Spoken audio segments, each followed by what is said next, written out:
Yo llegué a ser una persona muy violenta en mis relaciones interpersonales. La verdad, lamento mucho esa época. Tuve que entrar a un taller de reeducación a hombres, de reflexión masculina, y me empecé a dar cuenta de todas las situaciones violentas que yo generaba. No soy ni bueno ni malo. La verdad es que solo soy un ser humano. Peor cosa no podría ser, diría el finado Facundo Cabral.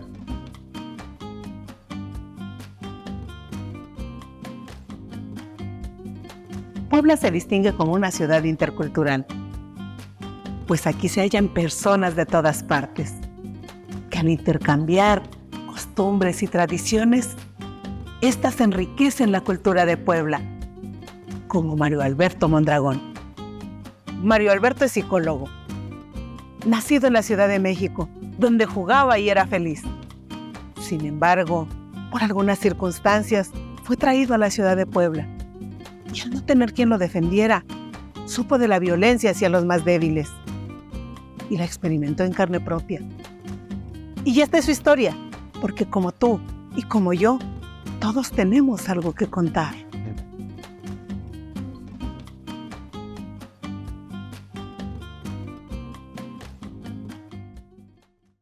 Mi nombre es Mario Alberto Mondragón Aguilera, soy psicólogo de profesión.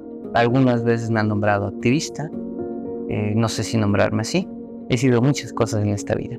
Nací en la Ciudad de México, en la hoy alcaldía de Iztacalco, antes delegación. Ahora vivo en el centro de la ciudad de Puebla. Mi mamá se llama Ana María Aguilera Ortega. Mi papá se llama Cirilo Guilebaldo Mondragón Sandoval. Tengo 3 hermanos y una hermana. Mi hermana es la mayor, Ana María. Luego sigue mi hermano Pepe, Víctor, Edgar y yo soy el último. Mis juegos y mis fantasías a los 6 años era, por ejemplo, esconderme, porque yo creía firmemente que los juguetes o que la ropa o los muebles se movían cuando yo no estaba. Y en alguna ocasión cuentan por ahí que se tardaron 2 horas buscándome, pues ya iban a llamar hasta la patrulla y demás. Me enojé mucho porque justo me despertaron y ya no pude hacer mi experimento. Dejé de meterme debajo de los muebles, pues con el paso de los años y con el paso de los kilos también. Llego a Puebla la primera vez porque mamá tiene un conflicto con papá.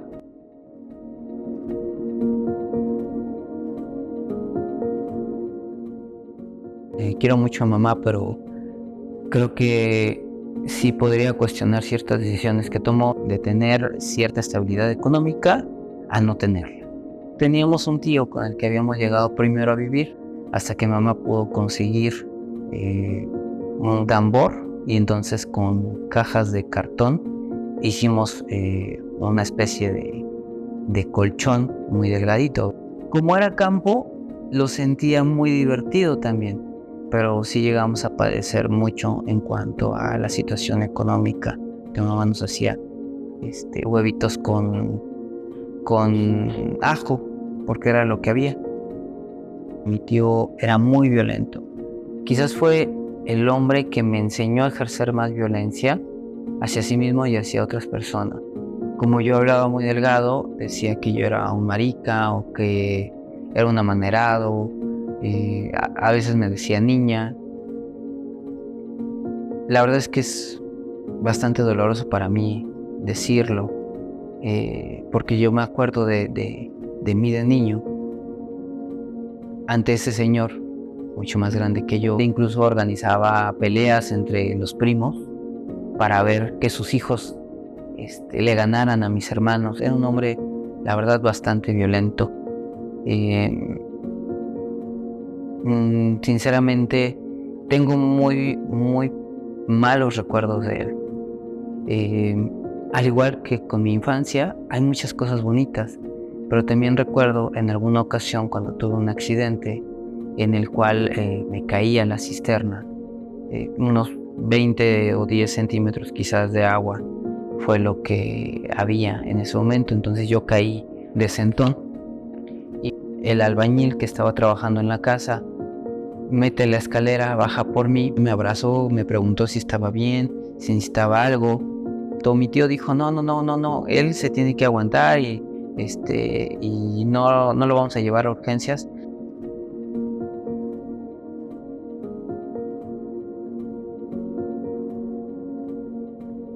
Yo recuerdo que el albañil fue uno de los que se indignó y dijo, no, pues este niño sí tiene que ir a urgencias, o sea, porque qué tal que si se queda paralítico. Pero al final, como pues él no era de la familia y no podía tomar una decisión sobre mí, pues simplemente pues los demás decidieron que yo no iba a tomar ese tipo de terapia. Cuando yo intentaba sentarme después de este accidente, él lo que hacía era sentarme a la fuerza. Se me agarraba los hombros, me sentaba a la fuerza y me decía, es que así te tienes que sentar. Que vaya, se les ocurrió quizás que no era tan grave, pero la verdad es que aún todavía de repente mi coxis truena precisamente por esa caída que no ha quedado bien, o de repente no me siento bien de las piernas, de repente como que cojeo. El papel de mi mamá cuando estaba mi tío, pues la verdad es que era más testigo de estos hechos. Mi papá en ese momento no estaba, él se encontraba trabajando en la ciudad, bueno, en el estado de México. Llegamos a tener 10 perros, como 5 gallinas, 2 patos, gansos, porque mamá quería tener un rancho. Mi carácter, dicen muchos que soy muy parecido a mi madre. Yo digo que soy parecido a mi padre, pero en realidad a veces me he percatado quizás que soy la combinación de ambos, que soy justo la combinación de ambos caracteres. Sin embargo, mis primos todavía siguen diciendo que me parezco mucho a mi madre. Híjole, de niño tenía muchas influencias. Creo que una de las influencias más características sería Cantinflas, Capulina, incluso Tintán. Creo que fui muy influenciado por las películas, aunque mi papá nos ponía a leer libros y mamá nos ponía a leer en específico la Biblia. He leído la Biblia entera alrededor de 16 veces.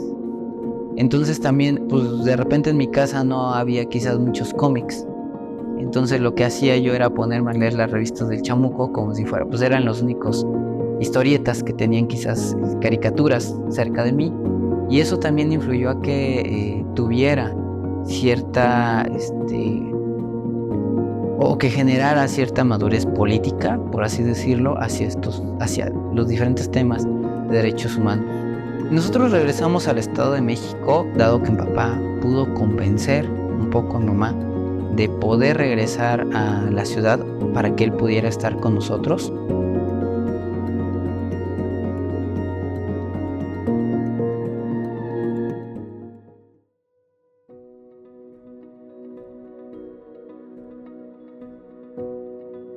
Yo viví en mi adolescencia en el Estado de México, entonces la verdad es que también fue muy caótica. Sí sufrí bullying. Híjole, yo sé que la discriminación inversa no existe, pero sí había como cierto enojo hacia mí. Pues las chicas sí siempre me buscaban como amigas, como compañeras. Y mis compañeros de la secundaria pues siempre estaban como en esa competencia conmigo. Y entonces lo que ocasionaba pues es que me violentaran físicamente. Yo por mi complexión, pero siempre he sido delgado, entonces pues yo no me sentía con la fuerza como para enfrentarme a ellos. Sin embargo, recuerdo que fui el que más se peleó en la secundaria, precisamente porque me molestaban mucho, me discriminaban quizás por ser como soy, pero en realidad yo podía a veces voltearles la tortilla muy fácilmente. Sin embargo, hubo muchos golpes, muchas palabras altisonantes hacia mí, muchas groserías. De repente pasaban y me daban zapes. También yo adopté una posición influenciado por la Biblia, de no dar golpes, ¿no? De no golpear, de aceptar la cachetada. en las dos mejillas. Y creo que eso en la secundaria no debería de ser. Justo en esa etapa de mi vida, creo que no debí de haber adoptado esa parte, porque sí hubo mucha gente que se aprovechó de eso, ¿no? Termino la secundaria, empiezo el CCH, en el CCH Escapotzalco, y a mi papá lo despiden de Acero. Cuando a mí me avisa mi papá que nos tenemos que regresar a Puebla, yo lloré. Yo la verdad me quería quedar en México, no quería venir a Puebla, ya había hecho vida en México, en el Estado de México.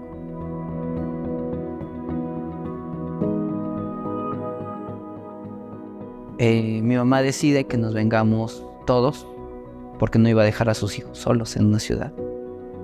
Cuando llego al CCH, me encuentro con Erika Gwendolyn Reyes. Yo quería quedarme también cuando le confesé que yo la quería, que yo quería ser su novio. Si pudiera decir que fue un primer amor, sería ella. Justo cuando estábamos en el CCH, había una chavita por ahí, de ojos claros, güerita, y me la encuentro de frente.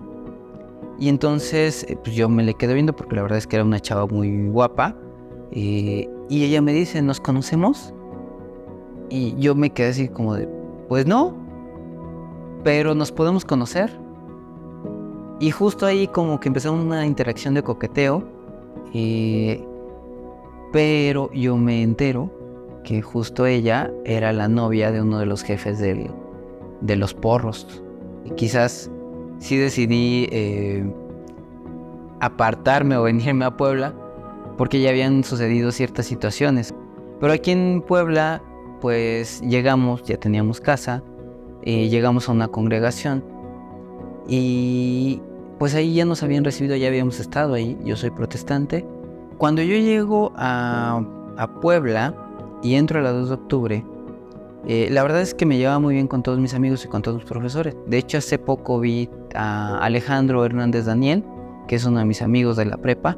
Sé que le encanta Piaget, entonces siempre hablamos de Piaget. Pero hubo un profesor en específico, híjole, que yo sé que le caía mal porque él me lo confesó. En algún momento, siempre que pasaba me decía Príncipe Charro, ¿no? Ya vas, Príncipe Charro. Y en algún momento se acercó conmigo y me dijo, sí sabes por qué te digo Príncipe Charro, ¿verdad? Y yo así de, no, ¿por qué? Yo pensando que era como un halago, ¿no? De príncipe, o sea, ¿no? Y quizás porque me vestía un poquito de negro, no sé. Me dijo, no, porque eso significa pinche chaparro. Pero como no te lo puedo decir, te digo Príncipe Charro.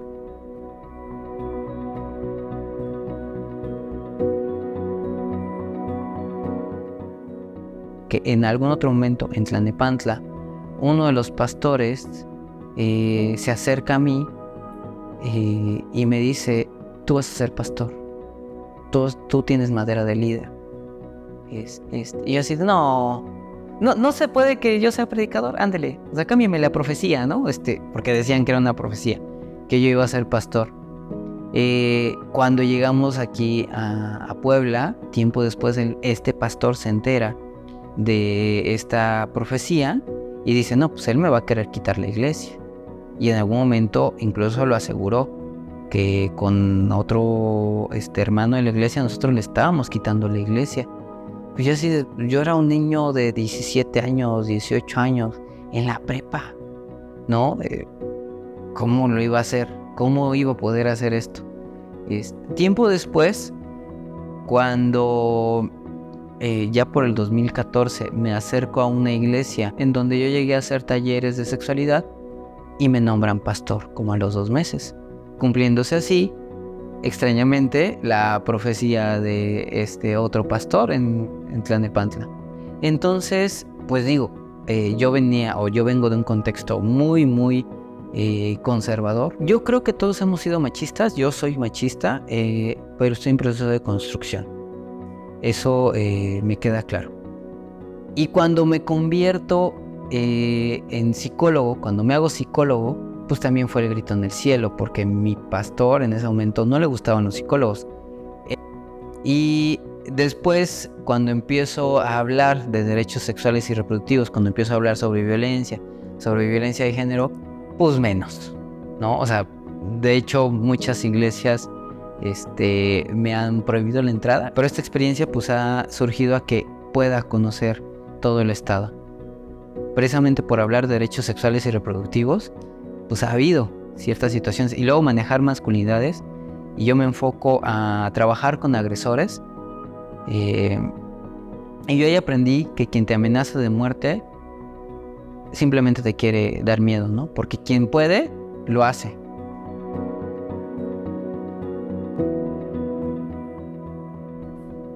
He tenido ciertos obstáculos al llegar aquí a Puebla. La verdad es que el ser chilango sí crea cierto estigma a que todos los que venimos de la Ciudad de México pues somos ladrones, que robamos carteras. A veces yo incluso he hecho ese chiste de soy de la Ciudad de México, ¿no? Ya, aquí tienen sus carteras, discúlpenme. Situaciones así. La otra es que también pues soy de la UAP, entonces pues en algún momento la UAP tuvo este estigma, ¿no? Había empresas que no te contrataban por ser de la UAP. En algún momento yo hice el coloquio de intervención psicológica en mujeres sobrevivientes de violencia, los 3 primeros coloquios que se hicieron aquí en Puebla, y hablar de situaciones de violencia en mujeres en ciertos contextos, pues decir que había feminicidios en Puebla me llevó a ser un perseguido. Cuando empecé a tener ya este proceso para mejorar mi autoestima, me llegué a juntar incluso en la universidad. Ya fue casi en los últimos semestres, pero pues lamentablemente nos dimos cuenta que estábamos en una relación quizás muy violenta. Yo todavía no trabajaba bien los temas de la violencia, mis violencias. Entonces ahora trato de ser más alegre. Antes, cuando yo llegaba a la casa, mis sobrinos corrían, pero corrían a esconderse. Había un sobrino que no podía hablar bien, no podía decir la R. Entonces él me decía el tío malo. Y efectivamente, o sea, yo era el tío malo.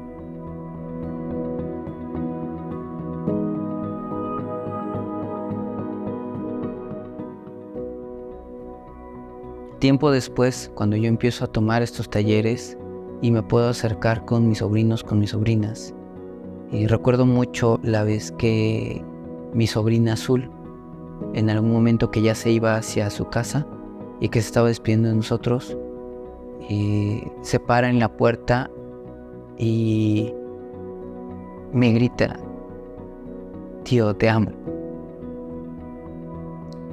Y en ese momento a mí me desarmó, porque era la primera vez que yo escuchaba un te amo de parte de mi sobrino.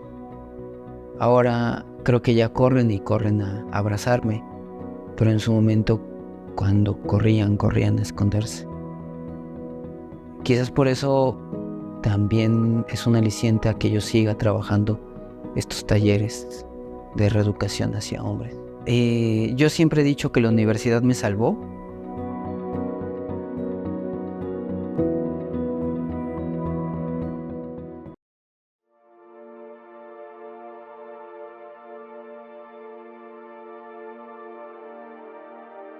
Entro a los talleres de reeducación, se dan cuenta que yo soy muy bueno dando talleres, y ahora voy predicando sobre derechos sexuales y reproductivos en todo Puebla. Dicen, entre comillas, que soy activista, pero en realidad no sé si nombrarme activista. Yo lo que digo es que yo soy facilitador de los grupos de reeducación o de reflexión masculina. He vivido muchas situaciones que quizás han sido de riesgo, porque precisamente como te enfrentas a agresores, no sabes cómo van a reaccionar estos agresores.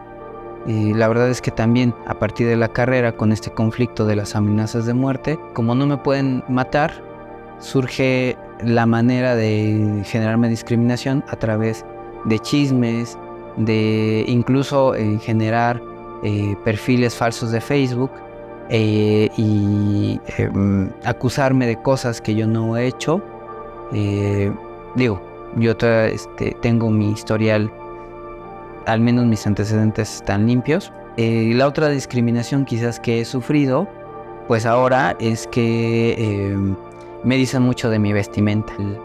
Una amiga decía que su novio me decía, es el bandido. Y siempre quise ser actor. Desde niño mamá le decía que quería ser actor para salir en la tele, ¿no? Mi mamá decía que no porque los actores no ganaban mucho o porque me iba a meter en drogas. Pero pues ahora estoy saliendo en la tele, ¿no?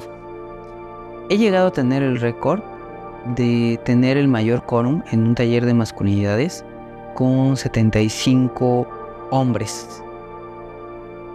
Soy conocido nacional e internacionalmente por el tipo de dinámicas que practico, que he diseñado y que he creado. Una de las experiencias más satisfactorias que he tenido como psicólogo en algún momento fue visitar una casa, una escuela de niños autistas, y justo uno de estos niños, que era muy problemático, fue el que al despedirse se quiso despedir de beso de mí. Siempre me he considerado, o me han considerado, muy chillón, porque a pesar de mi apariencia, sí he llorado de emoción, he llorado de tristeza, he llorado de alegría. Yo creo que más bien soy una persona que ha aprendido a expresar sus sentimientos. A mí me encanta mi trabajo. Muchas personas, incluso compañeros y compañeras del trabajo, me dicen que yo no trabajo, ¿no? Decía Confucio que elige un trabajo que ames y jamás vas a volver a trabajar. Y la verdad es que creo que eso se aplica a mí. Yo creo que el trabajo de todo psicólogo es sumamente importante, pero sobre todo trabajar violencia y trabajar temas de masculinidades con hombres agresores es sumamente importante para poder parar la violencia que vivimos en nuestro país. Yo me miro en un futuro en un puesto de decisión, con una familia. Siempre he soñado con tener 2 hijas al menos. Desarrollarme profesionalmente, pero también estando en una iglesia. Pero ¿qué es lo que lo hace tan especial? Lo que lo hace especial es que al sanar sus heridas, comprendió que en la vida todo es aprendizaje. Y al hacerlo, Mario Alberto se dedica a trabajar con los agresores para erradicar la violencia hacia los más vulnerables. El mensaje que yo doy a las personas que ven mi historia es que no se den por vencidas, por vencidos, sino que sigan luchando, que no teman ni desmayen, porque las situaciones, las feas, las malas, las bonitas, son pasajeras.